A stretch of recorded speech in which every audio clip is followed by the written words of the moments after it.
Student, कैसे हैं आप सब। नेक्स्ट लेक्चर में हमने आपको मानव शुक्राणु का उद्भव कैसे होता है इसको समझाया था, और शुक्राणु की संरचना, स्ट्रक्चर ऑफ स्पर्म की जो होता है वो किस प्रकार से होता है हमने बताया था। आइए आज देखते हैं अंडजनन, oogenesis। अंडजनन क्या होता है? जिस प्रकार से वृषण में शुक्राणुओं के का बनना, या कह सकते हैं युग्मकों का बनना शुक्र जनन कहलाता था, उसी प्रकार से अंडाशय में अंडाणुओं के निर्माण की प्रक्रिया को अंडजनन कहते हैं।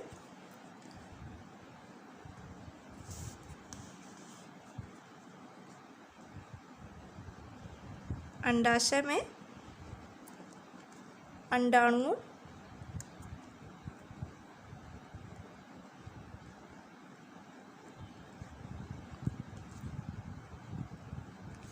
के निर्माण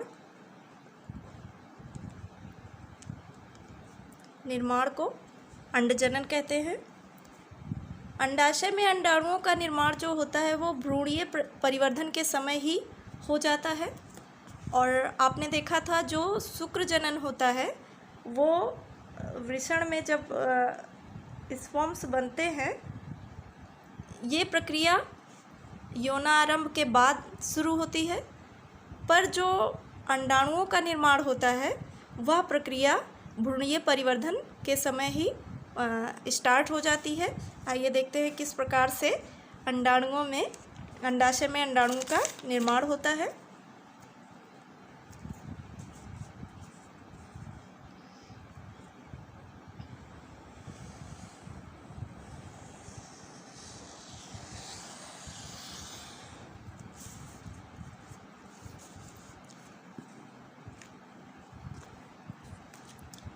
यहाँ पर आप देखेंगे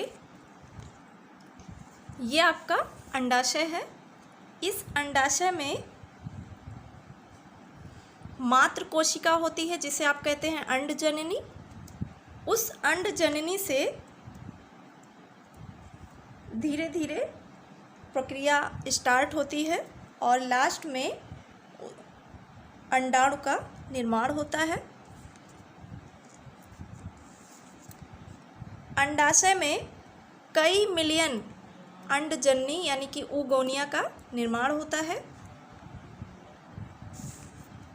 कब होता है?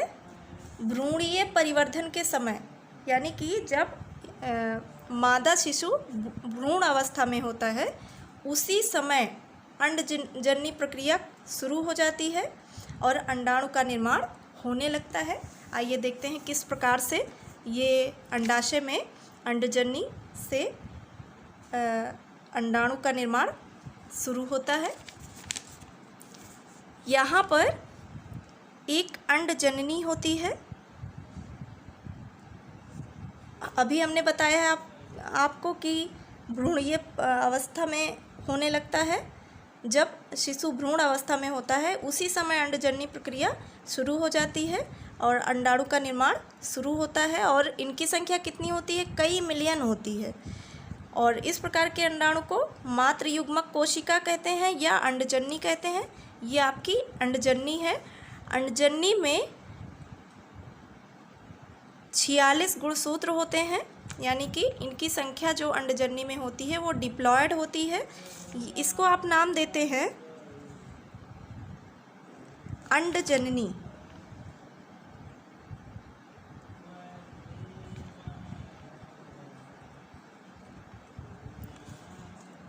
इंग्लिश में oogonia नाम देते हैं, oogonia। इस अंडजननी में अर्धसूत्री विभाजन स्टार्ट होता है। कौन सा अर्धसूत्री विभाजन होता है? अर्धसूत्री विभाजन फर्स्ट स्टार्ट होता है। सूत्री विभाजन फर्स्ट स्टार्ट होता है।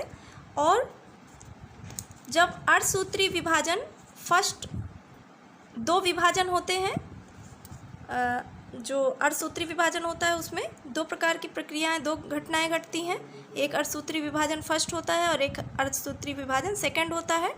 अर्धसूत्री विभाजन में 4 प्रावस्थाएं होती हैं। एक होता है प्रोफेज, दूसरा होता है मेटाफेज, एनाफेज और टीलोफेज। 4 प्रावस्थाएं पाई जाती हैं इस प्रकार से।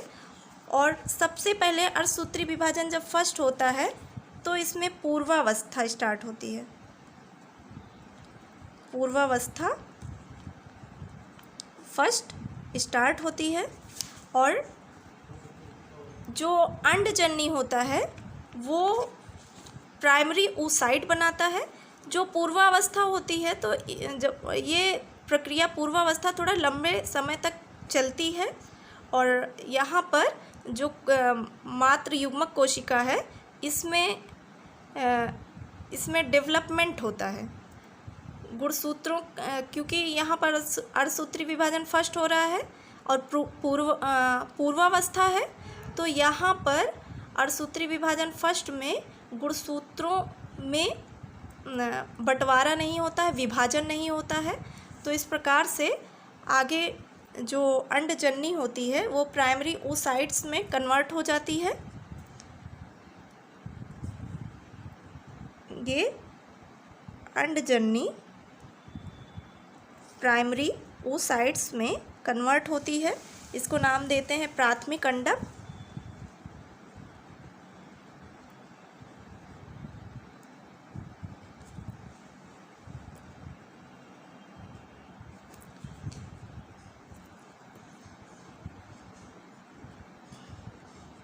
प्राइमरी oocyte, जैसा अभी हमने बताया कि जो प्राइमरी oocyte होता है, जो अंडजननी होती है, इसमें कोई भी गुणसूत्रों का बंटवारा नहीं होता है। तो प्राथमिक अंडक में भी जो गुणसूत्रों की संख्या होती है वो डिप्लॉयड होती है। गुणसूत्रों की संख्या जो होती है वो डिप्लॉयड होती है। प्राइमरी oocyte फिर से प्राइमरी oocytes आगे कन्वर्ट होकर के प्राइमरी फॉलिकल का निर्माण करता है। यानी कि जो प्राइमरी oocyte होता है उस पर एक दानेदार संरचना, एक परत कह सकते हैं, एक परत बन जाती है जिसको नाम देते हैं हम प्राथमिक पुटक। प्राथमिक पुटक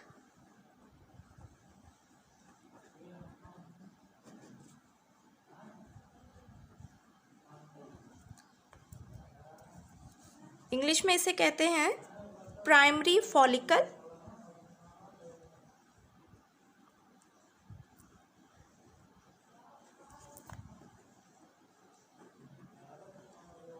प्राइमरी फॉलिकल कहते हैं। इसमें भी जो गुणसूत्रों की संख्या होती है वो डिप्लॉयड होती है। आगे प्राथमिक पुटक के ऊपर एक और लेयर बन जाती है जिसे हम द्वितीयक पुटक कहते हैं। किस प्रकार से? ये एक लेयर और इसके ऊपर एक दूसरी लेयर बन जाती है जिसे हम कहते हैं द्वितीयक पुटक।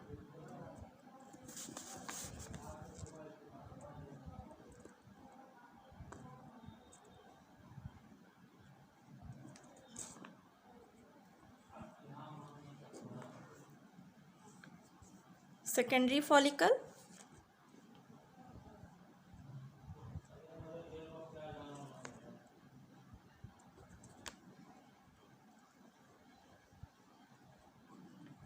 सेकेंडरी फॉलिकल कहते हैं। फिर जो सेकेंडरी फॉलिकल होता है, सेकेंडरी फॉलिकल के बाद जो प्राथमिक अंडक होता है, यहीं पर जब यहाँ पर द्वितीयक पुटक बनता है तो यहाँ पर क्या होता है,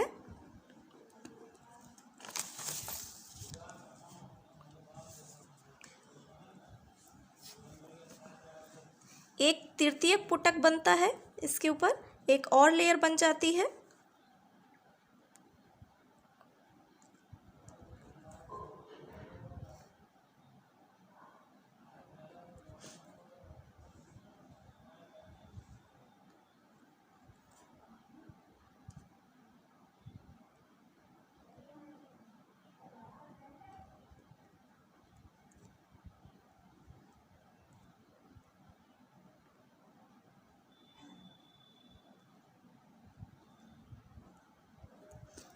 इसको हम नाम देते हैं तृतीयक पुटक,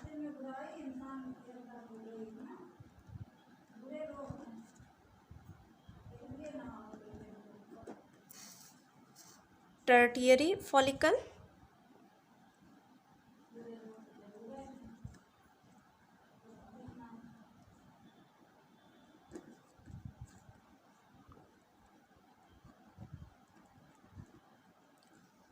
तृतीयक पुटक बन जाता है।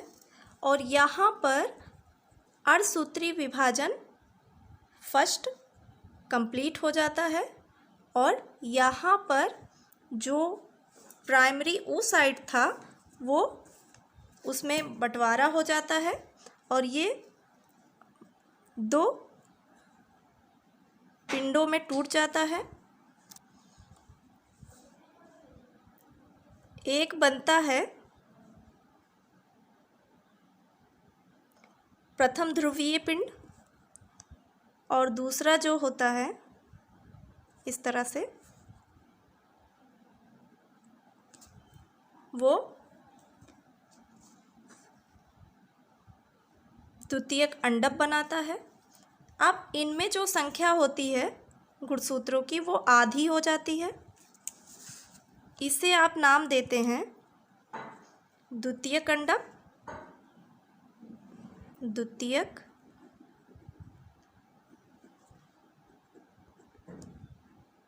अंडक यानी कि सेकेंडरी oocyte,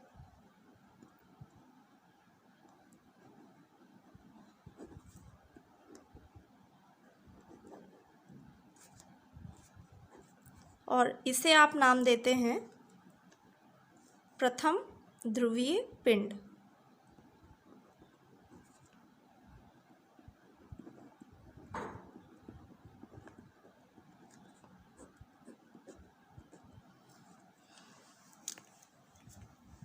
प्रथम ध्रुवीय पिंड, प्रथम ध्रुवीय पिंड का इस विभाजन में कोई योगदान नहीं होता है, ये निष्क्रिय हो जाता है।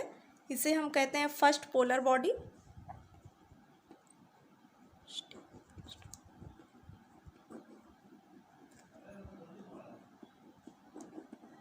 फर्स्ट पोलर बॉडी कहते हैं। यहाँ पर स्टार्ट हो जाता है अर्धसूत्री विभाजन सेकेंड, यहाँ पर फिर ये प्रथम ध्रुवीय पिंड जो होता है वो नष्ट हो जाता है। यहाँ पर एक परिपक्व तृतीयक पुटक के ऊपर ये जो तीनों लेयर्स हैं, प्राथमिक पुटक, द्वितीयक पुटक और तृतीयक पुटक, टर्टरी फॉलिकल, ये परिपक्व पुटक या कह सकते हैं ग्राफियन फॉलिकल का फॉर्मेशन करती है, एक परिपक्व पुटक बनाती है इस प्रकार से।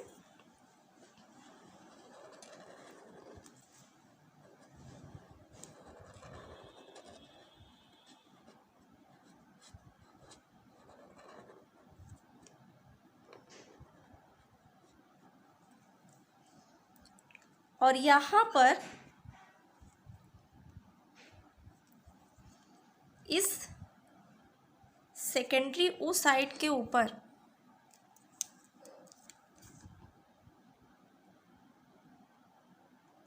सेकेंडरी oocyte के ऊपर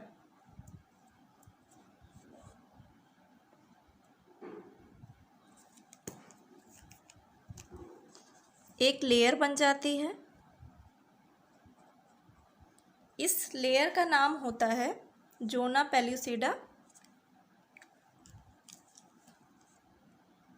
इस लेयर को हम कहते हैं जूना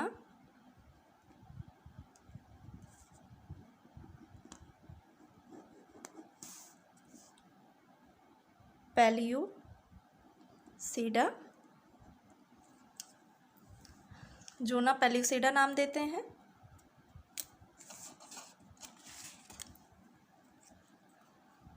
आगे चलकर इसे नाम देते हैं, इसको नाम बता दे, इसका नाम होता है परिपक्व पुटक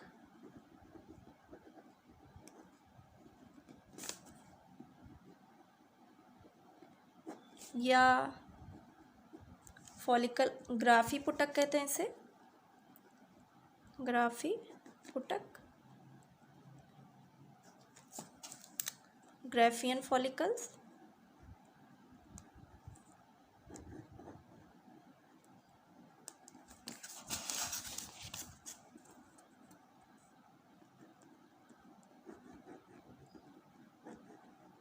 ग्राफियन फॉलिकल कहते हैं।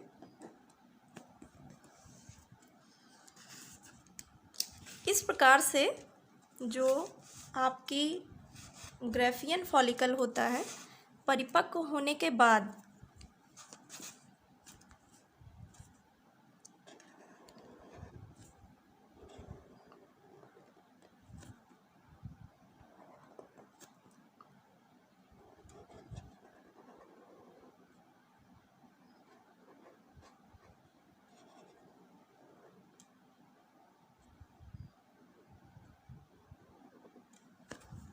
ये फट जाती है। ये आपका जो प्रथम ध्रुवीय पिंड था ये निष्क्रिय हो जाएगा, इसका कोई योगदान नहीं होता है। तो यहाँ पर जो आपका अंडाणु है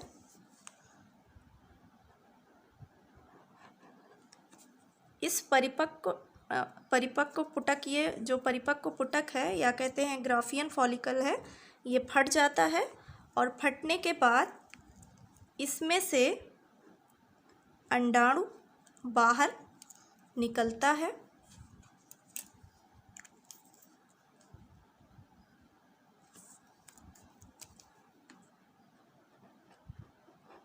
इसको हम नाम देते हैं अंडाणु।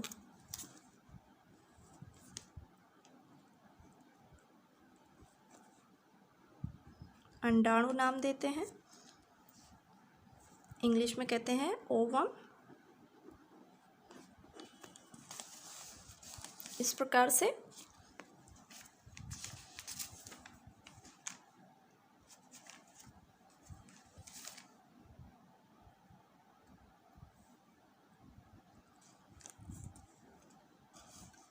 यहाँ पर एक क्वेश्चन पूछा जाता है कि अंडोत्सर्ग किसे कहते हैं, ओव्यूलेशन क्या है।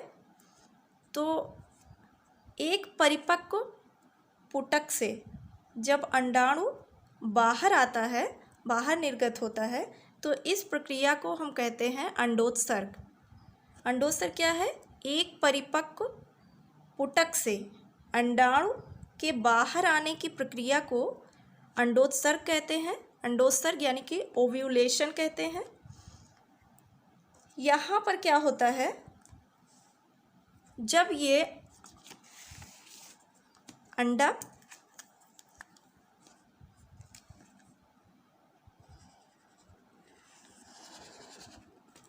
यहाँ से बाहर निकलता है तो फिम्बरी द्वारा, ये आपकी फिम्बरी है, अभी हम आपको दिखाते हैं फिर से, फिम्बरी द्वारा ये पकड़ लिया जाता है। यहाँ पर फिम्बरी द्वारा ये पकड़ लिया जाता है और फिम्बरी जब इसको पकड़ लेती है तो आपने देखा था अंडाशय आपका कहाँ होता है,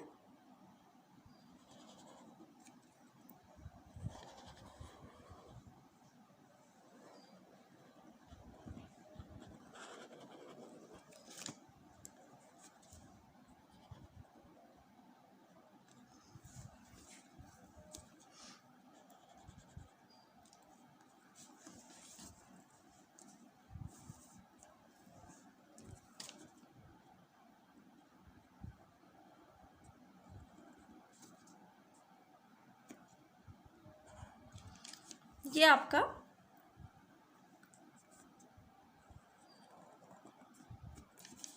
ये आपकी फिम्बरी है और ये आपका अंडाशय है।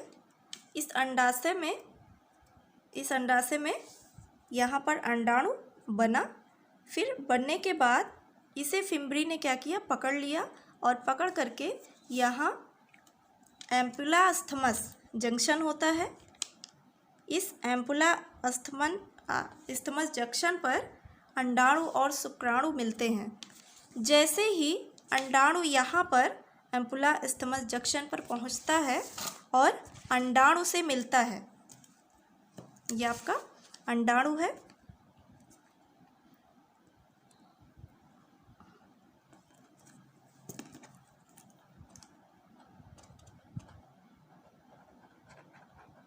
जैसे ही अंडाणु यहाँ पहुँचेगा,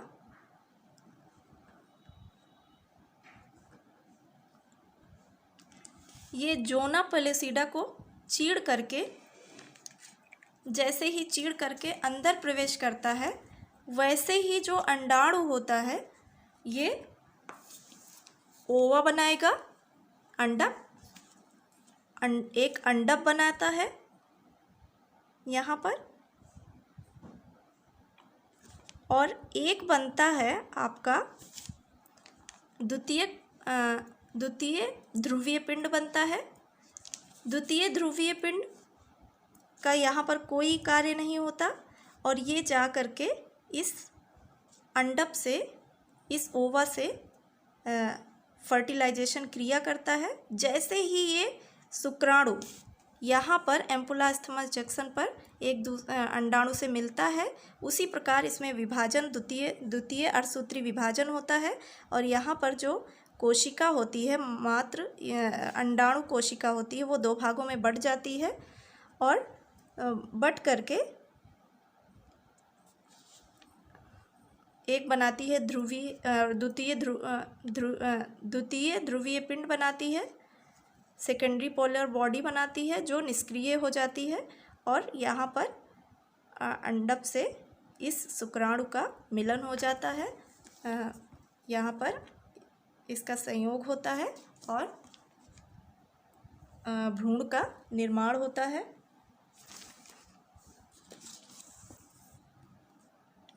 जो ध्रुवीय कोशिका है ये जनन में भाग नहीं लेती है। एक बार इस प्रोसेस को हम फिर से रिवीजन करते हैं।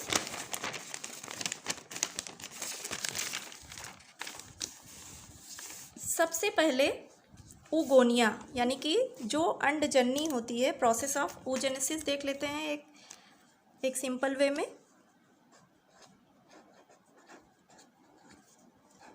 प्रोसेस ऑफ oogenesis प्रक्रिया को एक सिंपल वे में देखते हैं।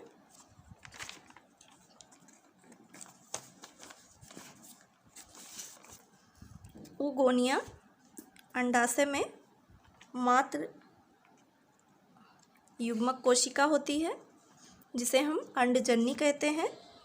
oogenesis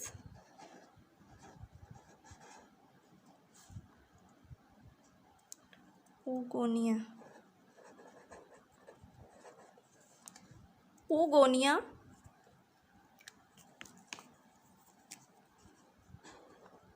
में अर्धसूत्री विभाजन फर्स्ट होता है।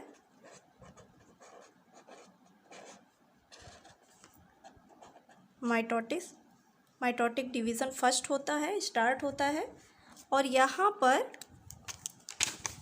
पूर्वावस्था प्रोफेज फर्स्ट क्रिया होती है। ये थोड़ा लंबी चलती है ये क्रिया और यहाँ पर प्राइमरी oocyte का फॉर्मेशन होता है। oogonia अर्धसूत्री विभाजन के प्रोफेज फर्स्ट अवस्था में थोड़ा बड़ी होती है और प्राथमिक अंडप का निर्माण करती है।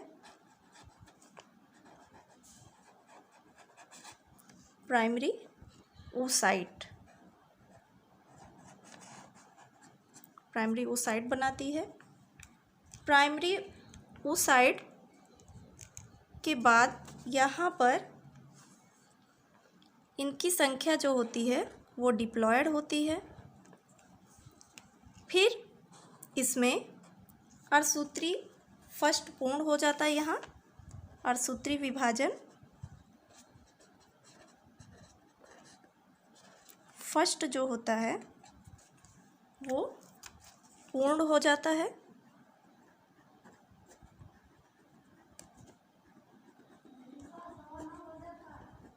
पूर्ण हो जाता है यहाँ पर। और जब अर्धसूत्री विभाजन पूर्ण हो जाता है तो यहाँ पर एक कोशिका से दो कोशिका बनती है और इनमें गुणसूत्रों की संख्या आधी हो जाती है, जिसे हम कहते हैं द्वितीयक अंडा। इसे हम नाम देते हैं सेकेंडरी oocyte।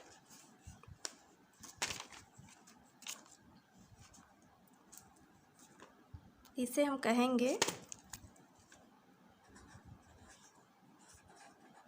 Secondary oocyte।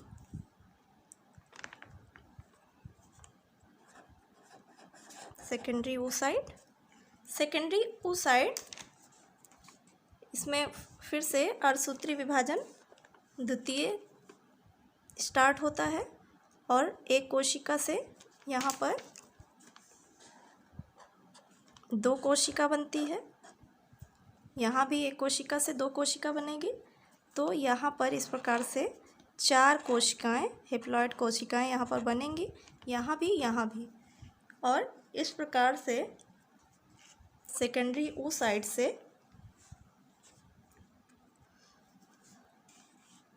एक बनता है सेकेंडरी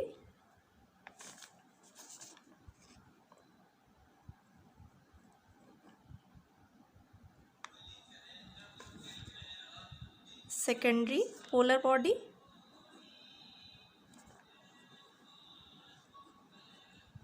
बॉडी। और एक बनेगा आपका अंडाणु।